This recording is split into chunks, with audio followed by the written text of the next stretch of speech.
Constitution européenne, dans sa partie 3,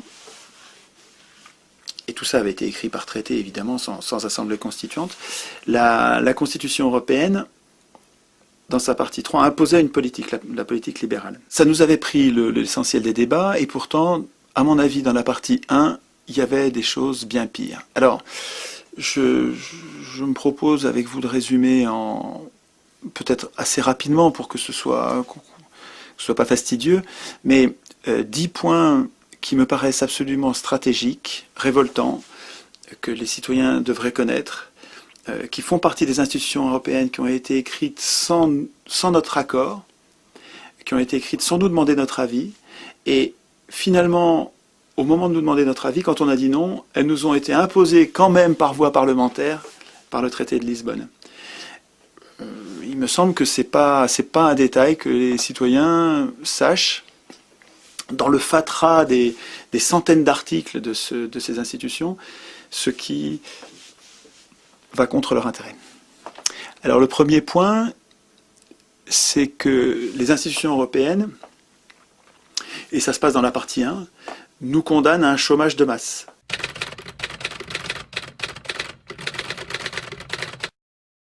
Et c'est pas écrit comme ça, bien sûr. Bien sûr, dans les institutions européennes, on ne dit pas les institutions garantissent que le chômage sera à un haut niveau.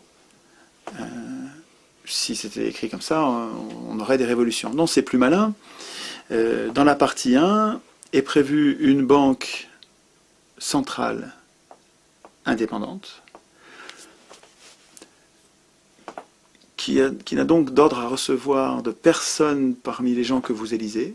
Vous pouvez voter à l'extrême gauche, à l'extrême droite, au centre, où vous voulez. La banque centrale n'a plus aucun compte à rendre à ces gens que vous élisez, que ce soit chez vous ou en Europe.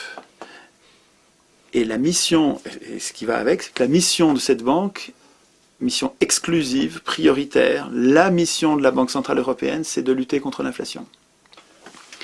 Or, tous les banquiers du monde savent que mettre la priorité sur la lutte contre l'inflation, ça va se payer en chômage des plus défavorisés, des plus faibles.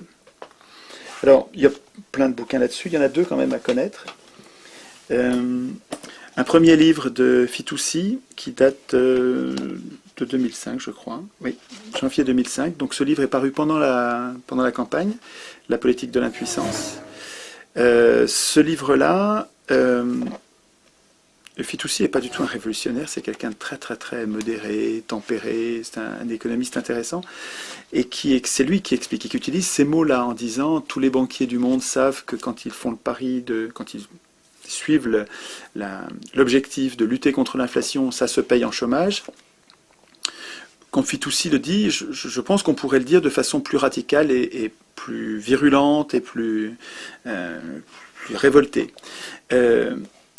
Comment est-ce qu'on sait... Alors, par quel mécanisme est-ce que, en luttant contre l'inflation, on le paye en chômage et inversement? Alors, il faut savoir que les économistes s'empaillent entre eux sur ce sujet. Il faut savoir aussi pourquoi ils s'empaillent. Et il faut comprendre qui sont les économistes. Alors, je commence par ce qui me paraît le plus important. Dans la réflexion des économistes, l'un d'entre eux, qui s'appelle Phillips, a établi par l'observation, il n'a pas expliqué pourquoi c'était comme ça, mais sur un siècle de statistiques, il a observé que les périodes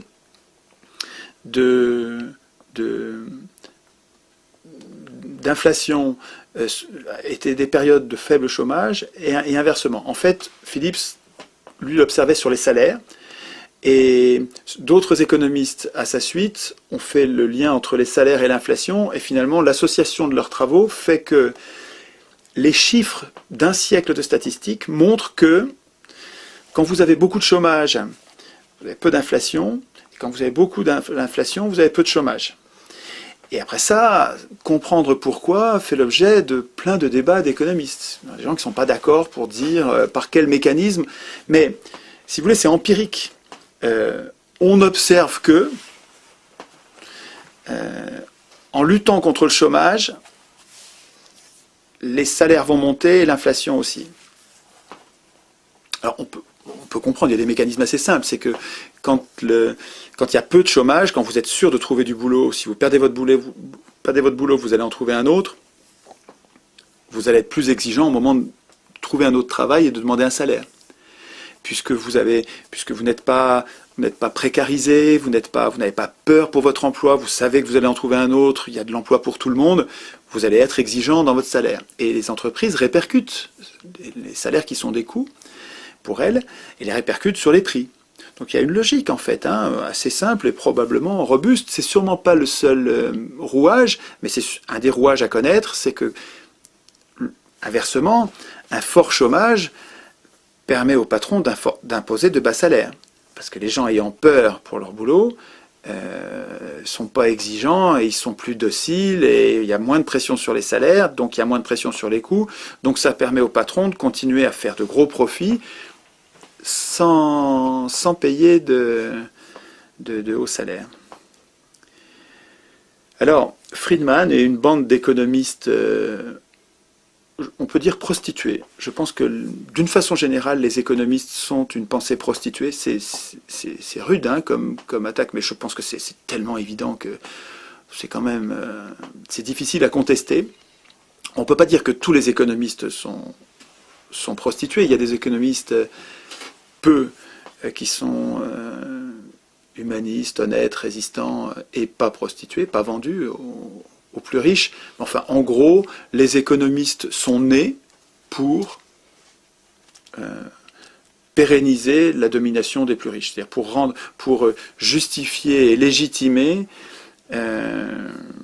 naturaliser, comme si c'était un fait naturel et indiscutable. Parlons d'autre chose maintenant, la domination des plus riches. Ricardo était un fils de banquier, lui-même financier, et protégeait l'intérêt, avec sa théorie économique, protégeait les intérêts de sa classe. Et donc les économistes, alors parmi lesquels Friedman par exemple, contestent la corrélation qu'il y a entre la corrélation en niveau inversé qu'il y aurait entre l'inflation et le chômage, en disant pas du tout. La corrélation, il y a eu quelques années, dans les années 70, où la corrélation n'a pas été observée. Et ils ont pris cette variation dans les statistiques comme prétexte pour prétendre que la loi n'était pas bonne. Alors qu'en fait, on pourrait tout aussi bien dire que la loi est effectivement bonne dans la plupart des cas. Dans la plupart des cas, lutter contre le chômage va se payer en inflation et laisser filer l'inflation permettra de résorber le chômage, ou on peut le dire autrement. Cette loi est en général vérifiée, et effectivement, dans les années 70, elle ne l'a pas été, probablement pour des raisons qui n'ont pas été bien identifiées, d'autres raisons qui ont été plus fortes pendant ces quelques années que la loi principale, mais qui valent pas, qui méritent pas de jeter aux orties le travail de Phillips. Alors le petit livre que je vous conseille, qui est écrit par Liem Wang Ngoc, c'est vraiment difficile à mémoriser et à prononcer, mais qui est un bon économiste, un jeune homme qui fait un travail vraiment passionnant sur d'autres sujets aussi. Et là, ce livre s'appelle Le fabuleux destin de la courbe de Phillips. Donc ça, c'est un bon petit livre qui permet de rappeler le travail de Phillips, et puis ensuite la bagarre idéologique parce que c'est vachement important pour le patronat de ne pas laisser dire qu'il faut choisir entre inflation et chômage, et que finalement le choix de société sur le plan économique c'est inflation ou chômage, parce que eux, ce qu'ils veulent c'est du chômage. Ils savent que c'est lié, mais c'est inavouable, que l'inflation ronge leur tas d'or, alors que les travailleurs et les entreprises, les travailleurs ne sont pas gênés par l'inflation. Si vous avez une indexation, Maurice Allais, prix Nobel d'économie, défend l'idée de l'indexation générale des salaires, des loyers, des emprunts sur l'inflation, de façon à ce que personne ne soit pénalisé, de façon à ce que l'unité de mesure monétaire ne soit pas variable. Imaginez qu'un mètre changerait de taille, le mètre étalon changerait de taille sans arrêt, ce serait très compliqué pour toutes les mesures. Et ben, de la même manière, une monnaie doit avoir une valeur stable pour que les acteurs aient des repères fiables. Et donc, dans un contexte d'indexation générale, si les salaires varient avec l'inflation, ben, vous n'avez rien à craindre de l'inflation. Vous avez un bouclier qui vous protège contre l'inflation.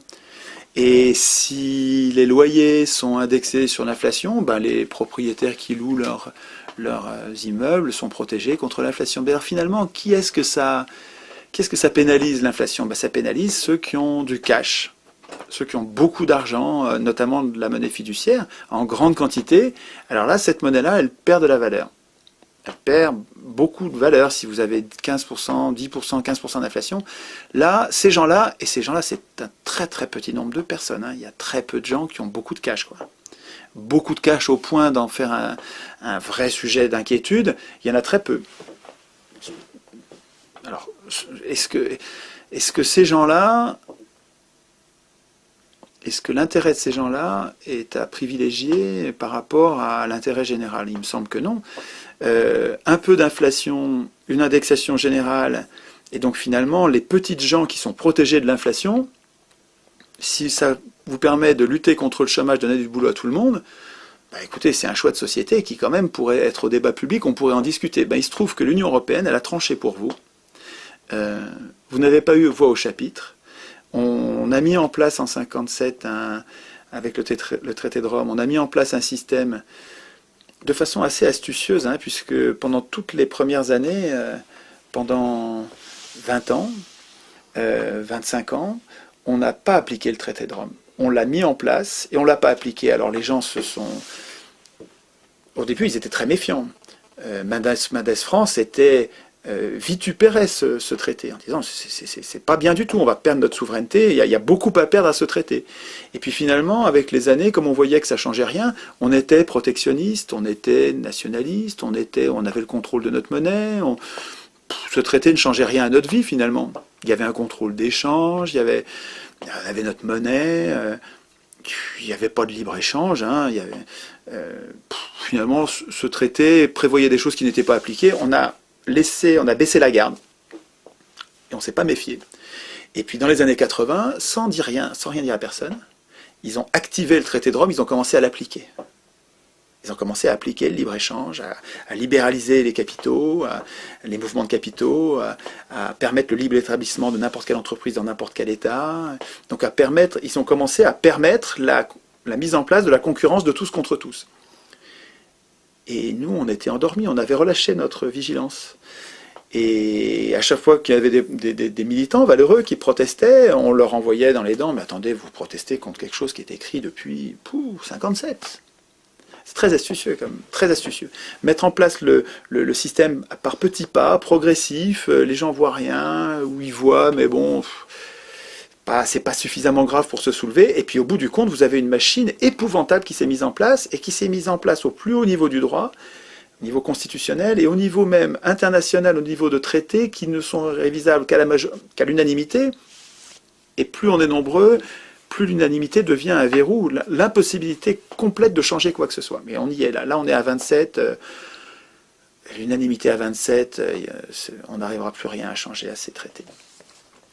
Et donc, pour reprendre le fil de ce que je disais, le premier point haïssable, vraiment haïssable, un sujet de révolte, un sujet de révolution, est l'institutionnalisation du chômage, l'obligation constitutionnelle, la condamnation au chômage de masse. Je trouve ça quand même gravissime. C'est-à-dire que la politique monétaire est capable d'influer sur le rapport inflation-chômage, avec le jeu sur les taux d'intérêt et sur la production de monnaie. Le choix qui a été fait par les oligarques, c'est le chômage de masse et l'inflation minimum. Ce qui va ensemble. Et ils ne vous ont pas dit chômage de masse, ils vous ont dit inflation minimum, en vous disant que c'est pour protéger les plus faibles. Bullshit. C'est pas pour protéger les plus faibles, c'est pour protéger les plus riches.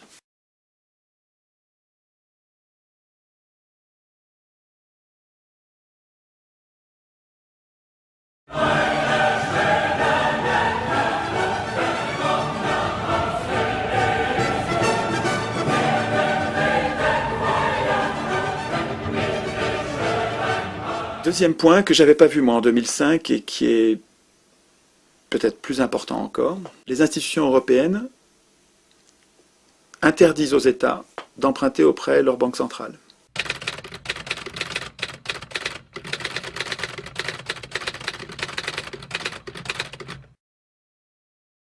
Alors, pour un humain normal, ça n'a pas de sens. Ça veut rien dire. Ouais, les États ne peuvent pas emprunter auprès de leur banque centrale. Bon, ouais, et alors? Et c'est pourtant essentiel parce que on en a parlé dans d'autres entretiens. Donc je vais aller vite. Quand un État emprunte auprès de sa banque centrale, la banque centrale lui crée de l'argent, pour lui, et note que l'État lui doit.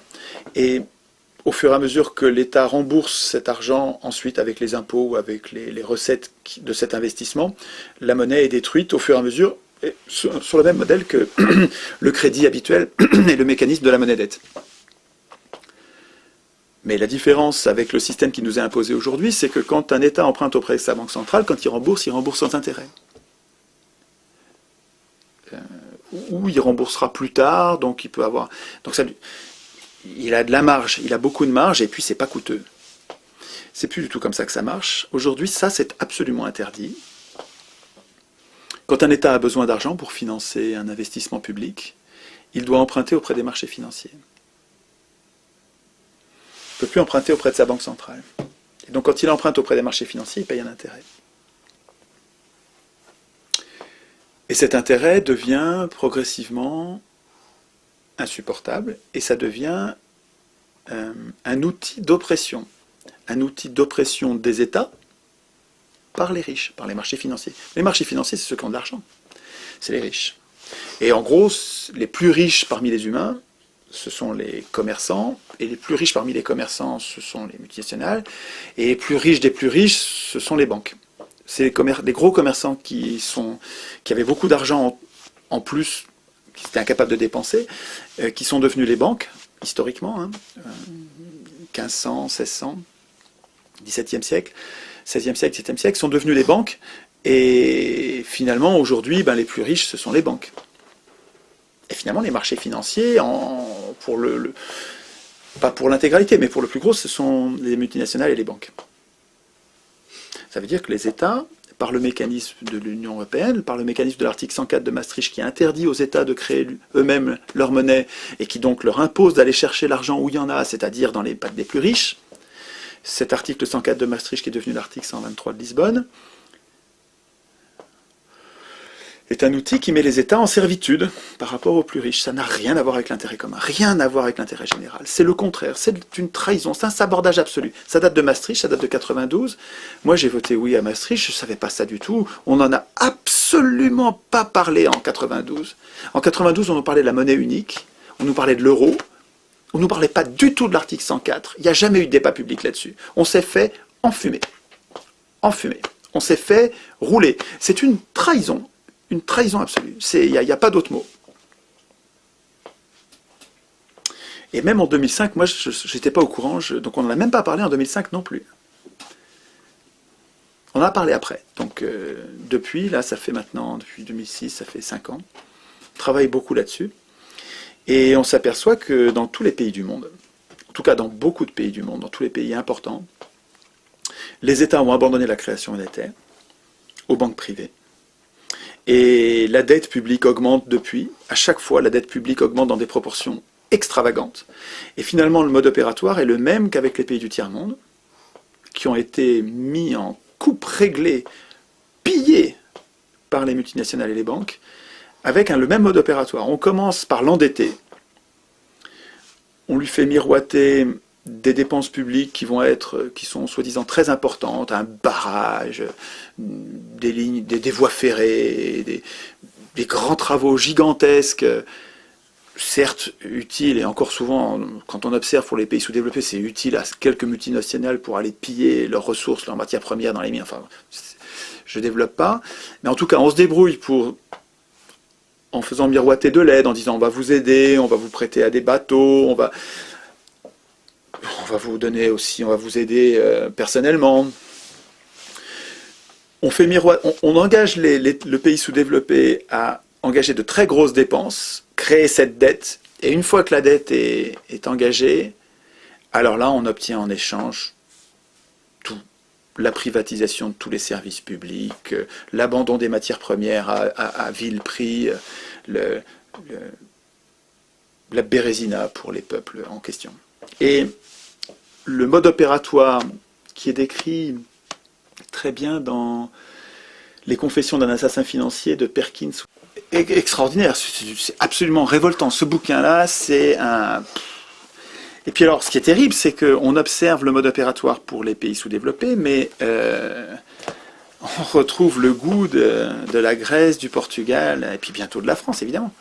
C'est-à-dire qu'après avoir copieusement pillé tous les pays sous-développés, les banquiers, maintenant, s'en prennent aux pays développés, puisqu'ils ont réussi à corrompre les systèmes politiques jusqu'à la moelle.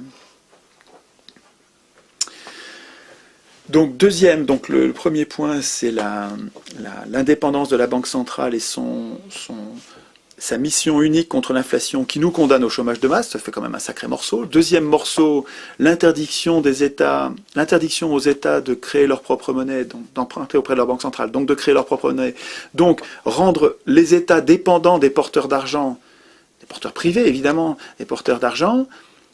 C'est insupportable. Ce deuxième point suffirait déjà à dire, mais attendez, il faut sortir de l'Union européenne d'urgence. Parce que vous allez voir qu'à la fin, quand on va parler des procédures de révision des traités, comme tout est à l'unanimité à 27, c'est indémerdable. On n'arrivera jamais à améliorer ce piège politique. Troisième point dramatique, alors qui lui a été beaucoup débattu en 2005, donc je vais passer rapidement, c'est l'interdiction aux États de limiter la circulation des capitaux.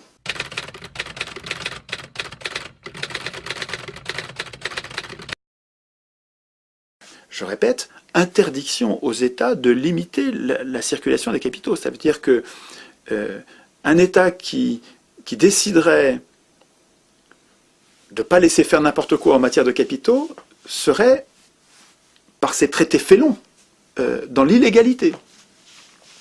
Et puis, ce qui va avec, donc je le mets dans le même point, mais ce sont des dispositions différentes, mais elles vont ensemble, elles sont faites pour faire un effet de tenaille, un effet d'étranglement, liberté d'établissement. C'est-à-dire que non seulement les capitaux peuvent circuler, mais les entreprises aussi peuvent s'implanter librement dans les différents États. Ces deux dispositions, en fait, sont là encore un outil d'impuissance des États par rapport aux puissances privées, par rapport aux entreprises privées, notamment les plus grosses.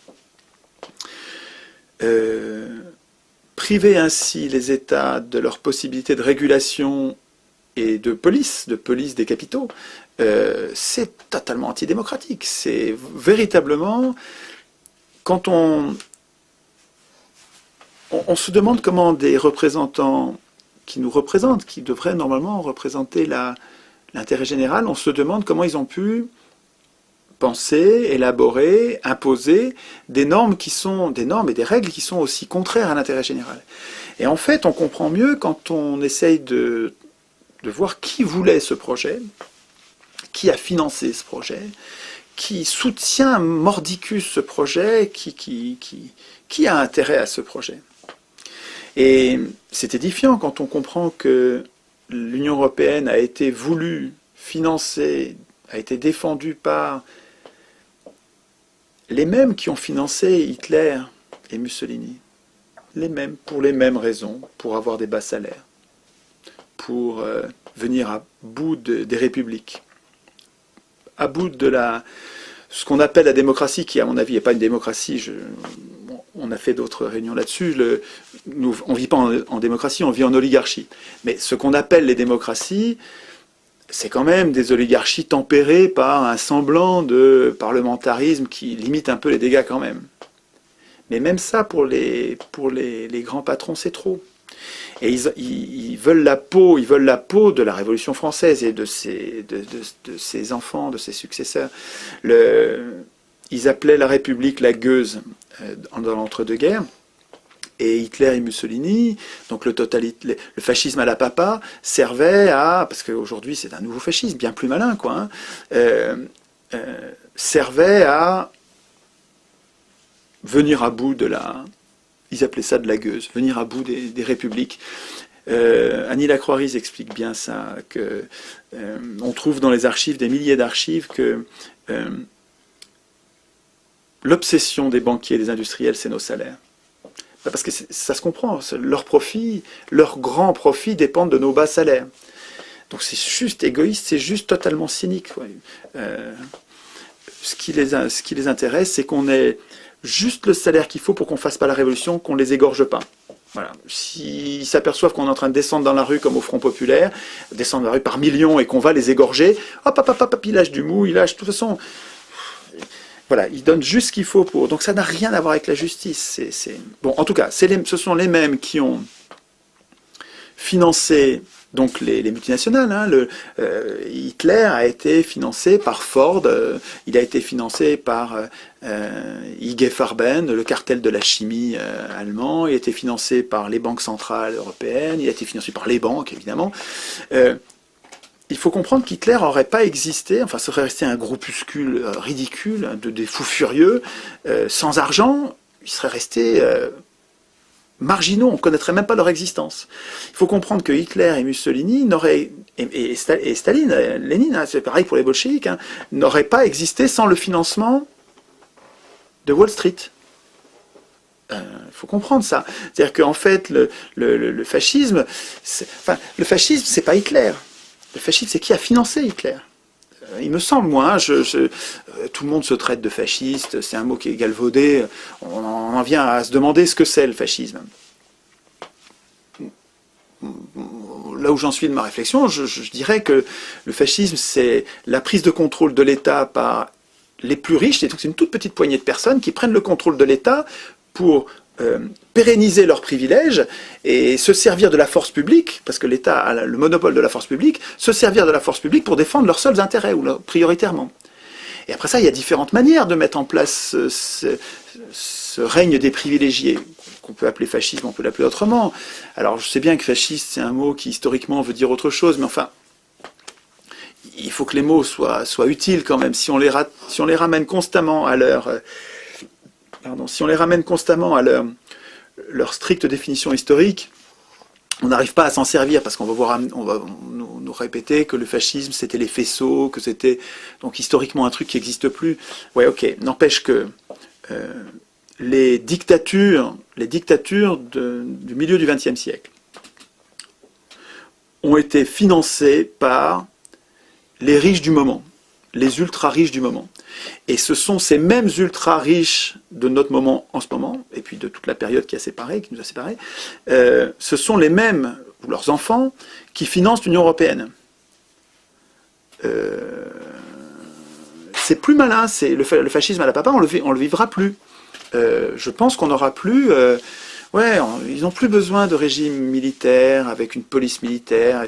C'est plus nécessaire, ils ont trouvé quelque chose de bien plus malin. L'élection, c'est fabuleux pour les riches. Hein. C'est génial. Et puis, je veux dire, le simple fait que l'élection, que le suffrage universel soit d'abord a été institué par Napoléon III en France, Bismarck en Allemagne, ça devrait nous mettre la puce à l'oreille. Le fait que, ça devrait nous inciter à la défiance.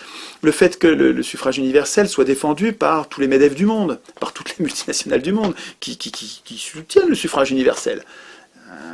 Ça devrait nous mettre la puce à l'oreille. Et le fait que depuis 200 ans de pratique de l'élection, les riches ont toujours gouverné. Le suffrage universel ne tient pas ses promesses. Les pauvres n'ont jamais gouverné avec le suffrage universel. Alors qu'avec le tirage au sort, c'est le contraire. 200 ans de pratique à Athènes montrent que pendant 200 ans de tirage au sort, les riches n'ont jamais gouverné, alors que les pauvres, toujours. Donc, avec le suffrage universel, les multinationales, et notamment les multinationales de la finance, ont un moyen de nous faire voter nous-mêmes pour nos propres bourreaux, via l'Union européenne, un moyen qui est bien plus malin, contre lequel il est bien plus difficile de résister que le fascisme à la Papin. Donc pour le distinguer, on peut peut-être parler de fascisme financier. Sur l'OTAN, il y a des dispositions graves qui, en fait, empêchent l'Union européenne de penser une défense qui soit autonome par rapport à l'OTAN.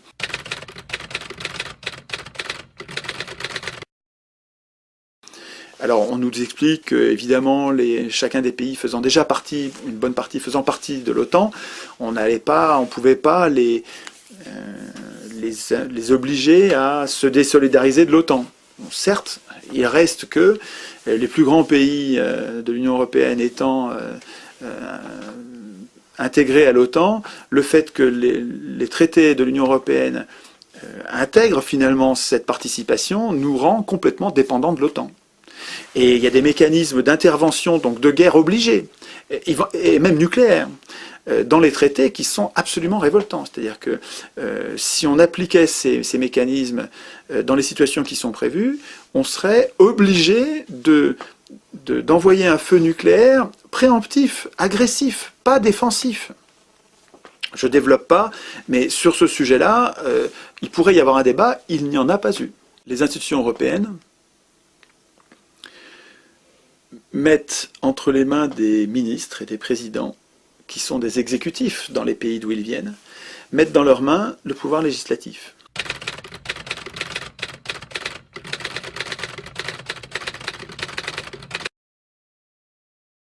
Alors, à deux titres. D'abord, en co-législateurs, les institutions européennes font des ministres qui normalement devraient être absolument cantonnés à l'exécution des lois. La séparation des pouvoirs, c'est toi tu écris les lois mais tu les exécutes pas, toi tu es Parlement, tu écris les lois mais tu les exécutes pas, et toi tu es exécutif, tu exécutes les lois mais tu les écris pas.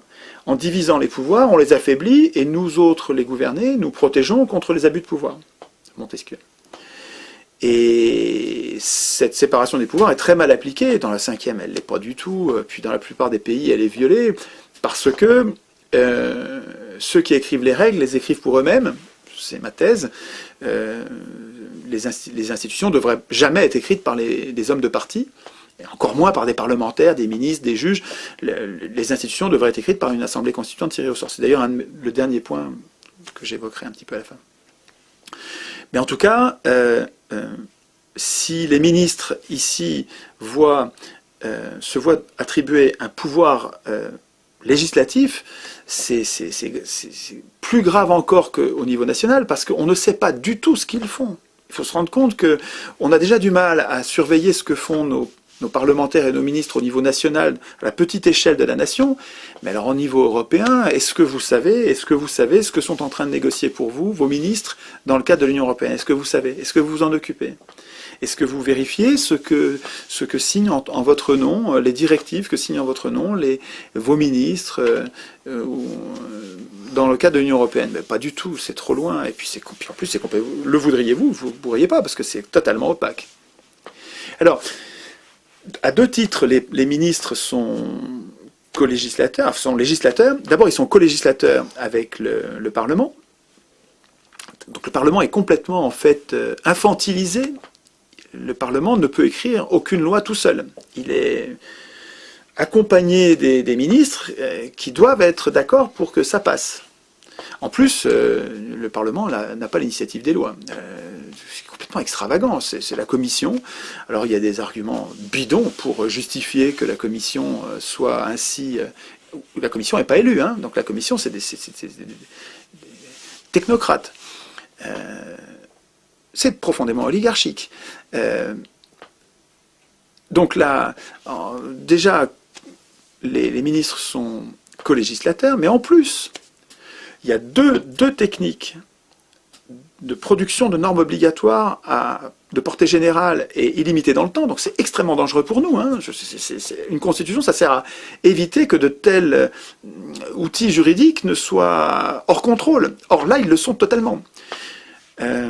Donc, autre technique de production de normes obligatoires, les actes non législatifs et les procédures législatives spéciales. c'est des noms qui suggèrent rien. Je dis, qu'est-ce que c'est que ce truc-là? Je vous dis, en français, c'est des lois sans parlement. Des lois sans parlement. Et sur quel sujet? Oh, des bricoles. Des bricoles. Le marché intérieur. Une bonne partie de la fiscalité. La concurrence. Tous ces sujets-là, le Parlement n'en voit pas la couleur. Le Parlement n'est pas concerné. Est-ce il y a une liste des sujets sur lesquels on peut faire comme ça des lois sans Parlement, où les ministres écrivent le droit? Donc les ministres, ceux qui vont appliquer les lois, eux, quand ils retirent leur costard de ministres européens, ils retournent chez eux, et donc de co-législateurs, ils retournent chez eux dans leur pays d'origine, ils réendossent leur costume d'exécutif, et ils font appliquer les lois qu'ils ont eux-mêmes écrites au niveau européen. Donc on est en pleine confusion des pouvoirs. Et tout ça en rendant concrètement, en ne rendant aucun compte. Et donc il y a une liste des sujets? Pas du tout. Vous voulez savoir la liste des domaines de ces lois sans Parlement? Il va falloir que vous tartiniez les centaines d'articles en cherchant les procédures législatives spéciales, les actes non législatifs, et puis vous apercevez que c'est un acte non législatif, ça. Mais c'est énorme, quoi. Hein. Pourquoi est-ce que ça a été retiré au Parlement? Est-ce qu'on nous explique? Est-ce que vous vous souvenez d'avoir eu un débat sur des lois sans Parlement à l'occasion du débat sur les institutions européennes? Bon, ça n'a jamais parlé, mais c'est dans la partie 1, ça. Hein. Dans la partie 1, sont programmées des lois sans Parlement. Il me semble que ça vaudrait le coup d'un débat public.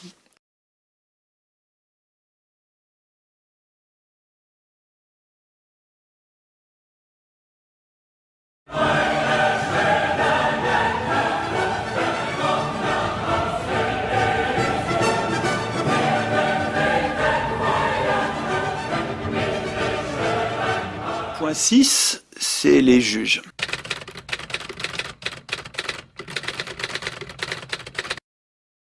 Les juges, vous savez, dans l'organisation classique, qui à mon avis pourrait encore être améliorée, mais dans l'organisation classique de Montesquieu, les juges étaient le troisième pouvoir.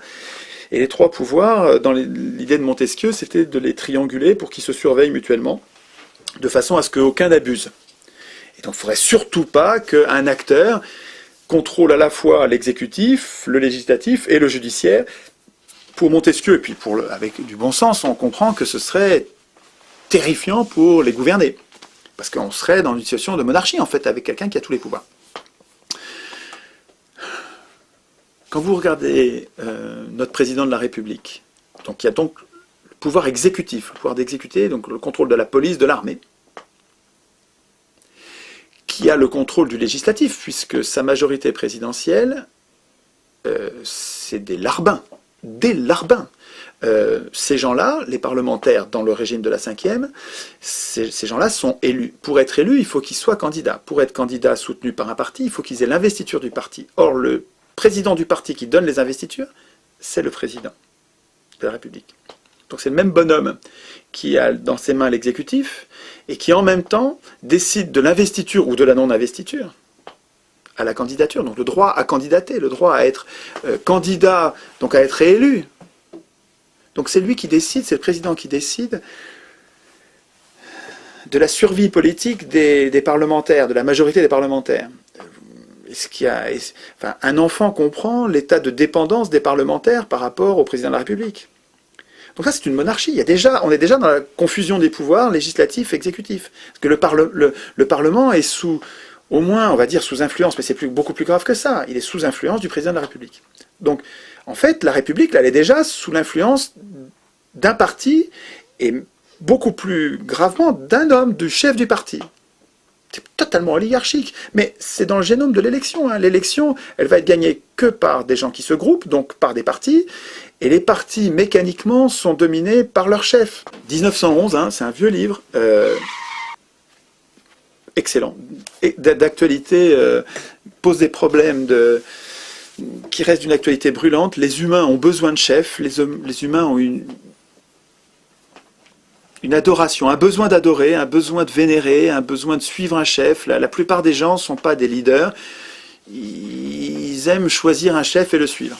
C'est très intéressant ce que dit ce gars-là. L'élection, à mon avis, dans son génome, elle porte la domination d'un chef, du parti victorieux. Et c'est ce qu'on voit dans la 5e, hein, complètement ce qu'on voit dans la 5e. Alors, je continue, je reviens à mes juges. Dans une organisation des pouvoirs équilibrés, où les pouvoirs sont séparés, il y a aussi les juges, donc qui sont le troisième pouvoir, et quand vous voyez que notre président de la République s'en prend aux juges frontalement, quand le chef de l'exécutif en France parle de supprimer les juges d'instruction, parle d'affaiblir les juges à tout propos, de les ruiner en fait, de leur donner aucun crédit, donc ils sont complètement débordés les juges, donc de les discréditer en disant regardez ça marche pas, c'est en retard, tout ça relève d'une politique, une stratégie, ils peuvent le nier, ils peuvent pousser des cris d'orfraie en nous traitant de populistes, ou de complotistes, ou de conspirationnistes, que sais-je, quelle autre bêtise. Les faits, c'est que les pouvoirs publics en France sont en train de ruiner la justice française, de la maltraiter, de lui donner pas assez d'argent pour qu'elle puisse pas faire son boulot, et finalement de rendre la justice incapable de nuire. De nuire à qui? De nuire à l'exécutif. Parce que on pourrait imaginer une justice qui soit capable de faire du mal à l'exécutif, de le surveiller, de le traquer, de le punir. Mais là, vous savez comment marche la Ve, vous savez que dans la Ve République, il y a un procureur de la République, qui est un subordonné du chef de l'État, un subordonné du ministre de la Justice, donc du président de la République. Donc il est aux ordres, c'est pas un juge. Le procureur de la République, c'est pas un juge, c'est un fonctionnaire. Et ce gars-là peut décider de l'opportunité des poursuites ou de la non-opportunité des poursuites. C'est dingue. Ce gars-là peut dire non, ça c'est pas la peine. Et vous savez quand est-ce que sont appliqués les non-lieux? Donc les cas dans lesquels un procureur dit il n'y a pas opportunité des poursuites. Non, c'est pas la peine. Bah, c'est pratiquement tout le temps des politiciens ou des industriels, des notables. Quand des notables vont être punis, non-lieu. Ça sert à ça. C'est profondément injuste. C'est profondément injuste. C'est monarchique. C'est l'Ancien Régime. Bon, en tout cas, le troisième pouvoir que pourrait constituer la justice en France, c'est quand même... Bon, il y a des juges valeureux qui résistent, il y a des Portelli, il y a des gens formidables qui résistent dans la justice, il y a des pointures, heureusement. Puis quand ils sont pas contents, ils s'expriment très très bien, ils savent le dire. Heureusement, bon, c'est pas fini, la bagarre est pas finie. Mais bon, il y a un vrai danger de tyrannie avec l'affaiblissement de la justice. Il faudrait qu'on ait une justice indépendante. Elle l'est pas en France. Et c'est ce qu'on nous renvoie dans les dents quand on proteste contre la dépendance. Je dis bien la dépendance, pas l'indépendance. La dépendance des juges européens envers les exécutifs qui les nomment. Parce que c'est ça qui est incroyable. Alors, quand on proteste contre ça, on nous dit « mais c'est là pareil en France ». Bah oui, mais un excès en justifie pas un autre. C'est pas parce que c'est épouvantable en France qu'il faut qu'on l'institutionnalise au plus haut niveau du droit, et ça ne changera plus jamais en Union européenne. L'argument est spécieux. Alors, comment ça marche dans les institutions européennes ? Eh bien, les juges européens sont nommés pour 6 ans, ce qui est court, renouvelable. Renouvelable, ça veut dire non renouvelable. Ça veut dire que les juges européens dépendent pour leur carrière des exécutifs qui vont avoir à juger. Et ça marche, nulle part ça marche comme ça. Ça, c'est une justice qui n'en est pas une. Si les juges dépendent, ils vont pas être sévères. Ils vont pas être sévères envers les exécutifs pour qui dépendent de leur carrière.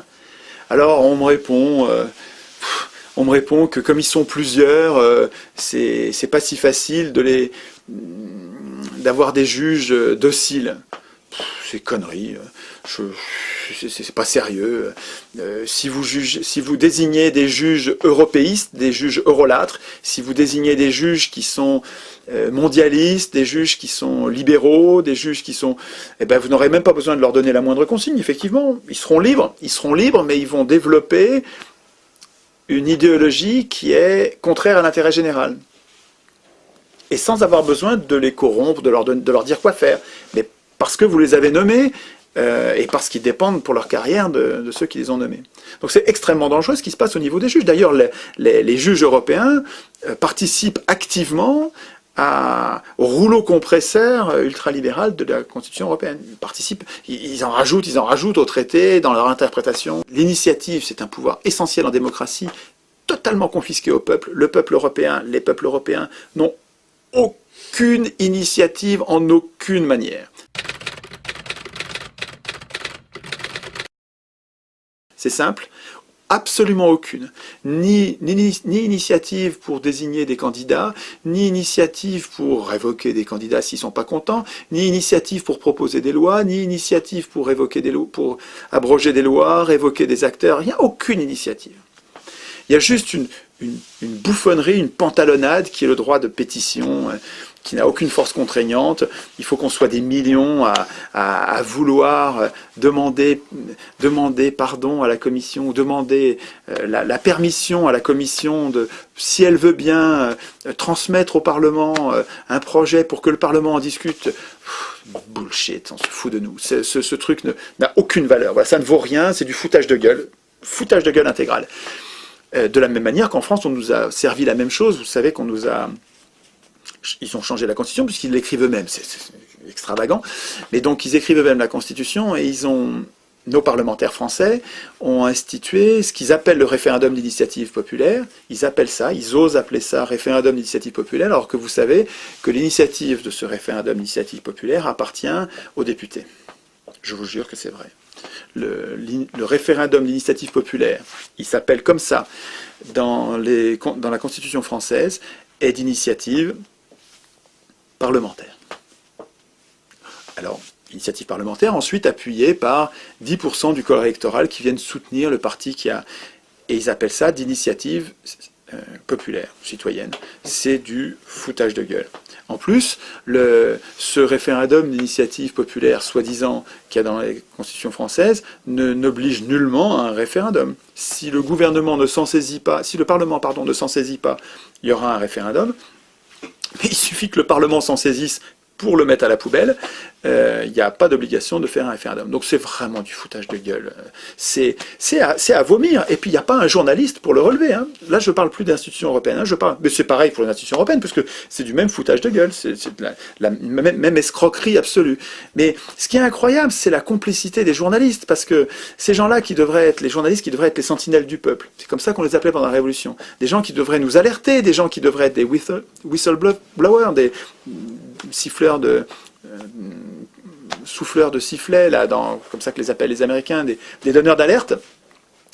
Ces gens-là sont des chiens de garde de l'Empire, du système. Les journalistes qui nous parlent de l'arnaque absolue du référendum d'initiative populaire, quand Pujadas, je sais plus comment il s'appelle, il parle du référendum d'initiative populaire avec une espèce comme de fierté d'avoir un État démocratique. C'est ridicule. Son rôle à lui, ça devrait être de protester, tempêter et nous appeler, nous alerter, faire venir des résistants pour exprimer les inquiétudes des gens ou la colère des gens devant cette imposture, cette escroquerie. Pas du tout. Ces gens-là sont misérables. Hein. C'est pas des journalistes du tout. Ils prennent la place de journalistes, ils sont à la place de journalistes, ils sont à la place que devraient occuper des journalistes, mais ils ne sont pas journalistes. Ce sont eux aussi des prostituées, comme les économistes. Les bons journalistes, ils sont indépendants. D'ailleurs, sur Internet, il y a énormément de lutteurs absolument autonomes, bénévoles, qui passent leur vie à comprendre comment on se fait avoir et qui nous alertent, et c'est eux les journalistes. Et puis dès qu'ils sont payés, c'est pas instantané, mais pratiquement. Dans les institutions européennes, le pouvoir législatif est détenu par des non-élus.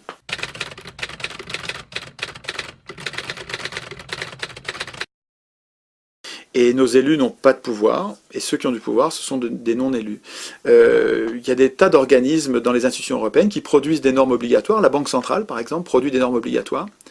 En totale indépendance, aucun contre-pouvoir, production de normes obligatoires. Les conseils, la conférence intergouvernementale, enfin il y a plusieurs organes, et puis bien sûr le Conseil des ministres, qui produisent des normes exactement comme des lois. C'est des lois, vraiment c'est de l'escroquerie de dire que c'est pas des lois, et sans Parlement. L'avant-dernier point, est celui de la résistance aux abus de pouvoir.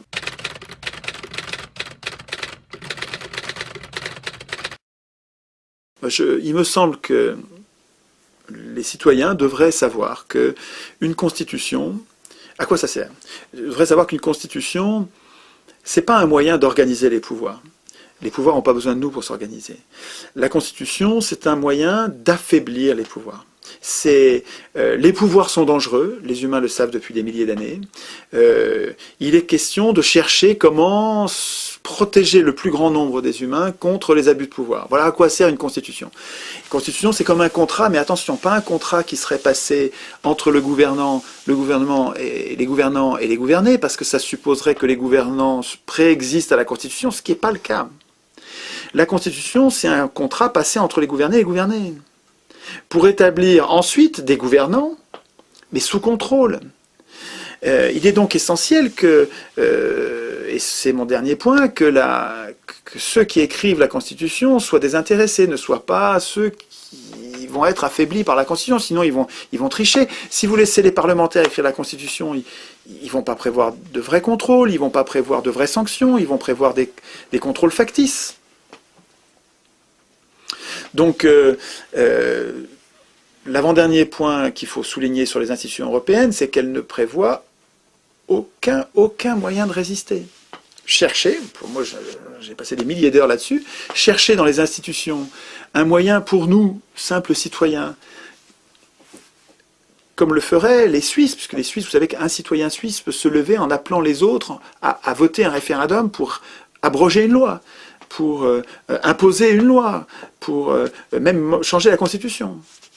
Ils ont gardé l'initiative, les Suisses. Est-ce qu'il y a l'embryon de ça dans les institutions européennes? Rien. Il n'y a rien. Voilà. Dans les institutions européennes, il n'y a aucun moyen de résister aux abus de pouvoir.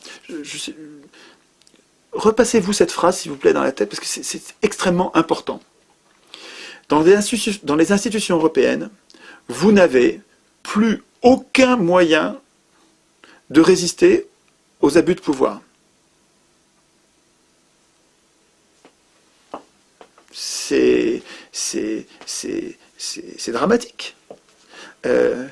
Tant qu'il n'y a pas d'abus de pouvoir, on ne s'en aperçoit pas. Et puis quand les abus de pouvoir commencent, quand ils commencent à vous détruire la retraite, quand ils commencent à détruire la Sécu, quand ils commencent à détruire tous les services publics de santé, de transport, d'énergie les uns après les autres, c'est trop tard. Je vous dis, il n'y a pas de moyen de résister. On est dans un piège politique, les institutions européennes sont un piège politique, voulu par... Ah oui, tiens, on pourrait se rappeler de ça. Voulu par qui? Ah ouais, voulu par des multinationales. Tiens, ouais. Et les multinationales, est-ce qu'il faut confondre leur intérêt avec l'intérêt général? Peut-être pas. Peut-être que c'est pas tout à fait le même. Et alors, voulu par donc les institutions européennes qui nous privent de tout moyen de résister. Ah ouais, tiens, ça me rappelle quelque chose, ça. Quand Hitler et Mussolini supprimaient les syndicats, supprimaient les moyens pour les gueux de résister un peu à l'oppression des riches. Ah ouais, c'était... Qu'est-ce qui finançait Hitler et Mussolini? Ah bah c'était aussi des cartels, des multinationales, des banques. Ah ouais, ça a un air de famille quand même. Hein. C'est plus malin, c'est moins voyant, c'est moins brutal. C'est brutal quand même. Je ne vois pas d'argument pour rester dans les institutions européennes. Dans le débat qu'il y avait en 2005 pour le oui ou pour le non, là, les tenants du oui n'avaient que des belles promesses vides d'arguments, vides de preuves, en nous disant l'Europe c'est la paix. Mais c'est pas vrai. L'Europe, ça n'a pas empêché qu'on aille bombarder les Serbes. Les Serbes, nos alliés de toujours, pays, avaient bombardé les populations civiles en Europe. La paix. Vous êtes sûr que ça va garantir la paix? Alors que l'Europe organise, institutionnalise la guerre économique. Mais attends, la guerre économique, c'est une vraie guerre, une guerre épouvantable, hein, qui fait des malheureux partout. Bon, c'est pas des bombes au phosphore, mais c'est des millions de personnes au chômage, dans la misère noire. Le dernier point, parce qui ouvre sur une solution en fait. Hein. Le dernier point, c'est la... J'ai pas parlé de la révision, de l'impossibilité de réviser les textes. C'est un des points... j'ai dû passer dessus sans... Oui, voilà, c'est l'avant-dernier point, c'est celui-là, c'est les révisions. Il faut comprendre, je serai rapide là-dessus, que les institutions européennes ne peuvent être modifiées qu'à une triple unanimité. À 27, c'est insurmontable, voilà, ça n'arrivera pas. Ça n'arrivera pas. Ouais, je pense que ça n'arrivera pas. Et sans référendum. C'est-à-dire qu'en fait, en signant pour des institutions, même par référendum, en imaginant qu'on ait dit oui, en signant par référendum des institutions dans lesquelles on peut les changer ensuite sans référendum, on fait exactement un chèque en blanc. C'est-à-dire qu'on dit, ok, allez-y, maintenant vous faites ce que vous voulez, vous pouvez les changer. Maintenant, on a voté ce que vous nous avez donné à signer, et puis ensuite, vous allez pouvoir changer ce que vous voulez sans référendum. C'est exactement un chèque en blanc. Un chèque en blanc a des crapules. Donc c'est complètement fou. Et puis même quand on dit non, ils le font quand même. On est dans les mains de crapules.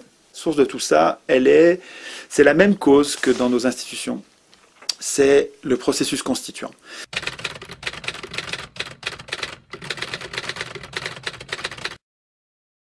C'est-à-dire que c'est l'origine. Moi, je remonte à la racine, je cherche la cause des causes. Et la cause des causes sur le traité de l'Union européenne, c'est qui a écrit ces maudites règles.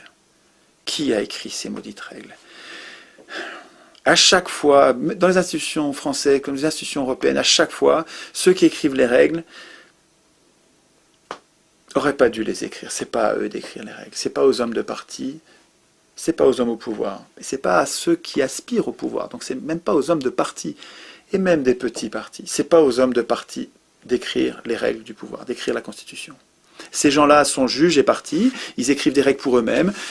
Quand vous êtes dans un parti, vous n'êtes pas encore élu, mais vous vous projetez dans l'avenir. Un humain, ça se projette dans l'avenir. Il sait qu'un jour, il sera élu. Et donc, quand il écrit des articles de Constitution, il ne va pas écrire ce qui va vous protéger. Il ne va pas faire ça. Il ne le fera jamais. Je ne lui en veux même pas. C'est humain. Pourquoi est-ce qu'il irait écrire le respect du vote blanc qui permet de le foutre dehors quand on n'est pas content, quand on veut plus de lui? Pourquoi il irait écrire le référendum d'initiative citoyenne qui permet de le révoquer quand on n'est pas content ou qui permet de contredire ses lois quand on les trouve mauvaises ou qui nous permet de lui imposer des lois quand nous on les trouve bonnes et lui les trouve mauvaises? Pourquoi il va prévoir ça? Il ne prévoira jamais le référendum d'initiative citoyenne. Ça va contre son intérêt personnel. Qu'est-ce qui compte, son intérêt personnel ou l'intérêt général? C'est pas à lui d'écrire la Constitution. Jamais un parlementaire n'ira écrire les mandats courts et non renouvelables, la rotation des charges. Jamais un parlementaire n'ira prévoir dans la Constitution qu'il y ait une chambre tirée au sort pour qu'elle nous ressemble, une chambre d'un millier de personnes dont le mandat serait très court, tout le temps renouvelable, et qui, parce qu'elle est nombreuse et tirée au sort, nous ressemblerait. Il y aurait des pauvres, des riches, à proportion à peu près égale à ce qu'il y a dans la population. Il y aurait des blancs, des noirs, des femmes. Il y aurait des femmes, plein de femmes. Hein. Il y en aurait, au tirage au sort, il y en aurait la moitié. Hein. Il y aurait des gens qui nous ressemblent. Hein. Il y aurait des tas de salariés, d'employés, comme la majorité des gens, dans une assemblée tirée au sort. Mais le parlementaire, jamais il prévoira qu'il y ait au moins une des chambres tirées au sort, et il faudrait qu'il y ait les deux, une chambre élue, une chambre tirée au sort, il faudrait qu'il y ait les deux pour qu'une loi passe. Jamais un parlementaire fera ça. C'est pas à lui d'écrire la Constitution. Si c'est lui qui écrit la Constitution, un parlementaire ou un ministre ou un juge ou un homme de parti, c'est tout ça, c'est pareil. Si c'est eux qui écrivent la Constitution, ils ont un intérêt personnel contraire à la démocratie. Tout ce qui est démocratique va contre leur intérêt personnel. Donc ils ne l'écriront jamais. Jamais, moi je vous dis, bon je me trompe peut-être, mais c'est logique, hein, jamais une assemblée constituante élue, parmi les candidats imposés par les partis, jamais une telle assemblée n'écrira une démocratie.